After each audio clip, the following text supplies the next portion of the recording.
আজকে বোলপুর কোর্টে এসেছিলাম।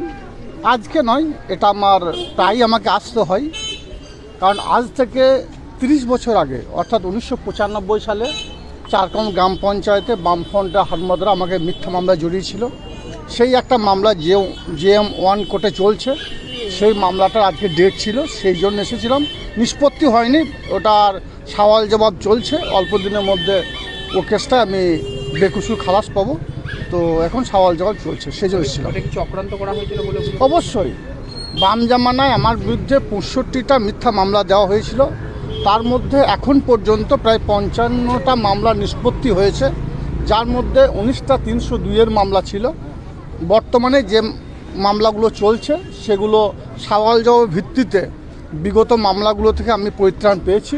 আমার দৃঢ় বিশ্বাস মহামান্য আদালত সওয়াল জবাবের ভিত্তিতেই এই কেসগুলো নিষ্পত্তি পাবো এবং আমি বেকসুর খালাস থাকবো। দাদা, আজকে দুবরাজপুরে প্রচুর পরিমাণে লটারি উদ্ধার হয়েছে, নকল লটারি প্রায় 10 কোটি টাকার উপরে।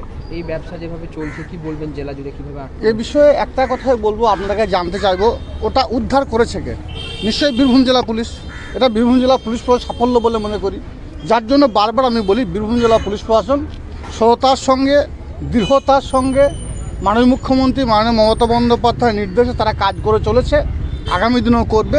শুধু লটারি নয়, বীরভূম জেলার যেসব দুর্নীতিমূলক কাজগুলো হচ্ছে বা হয়েছিল বিগত দিনে, সেসব কাজগুলো বর্তমানে বীরভূম জেলা পুলিশ প্রশাসন অতি সক্রিয়তার সঙ্গে সেগুলো বন্ধ করছে, আগামী দিনেও করবে।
সাদা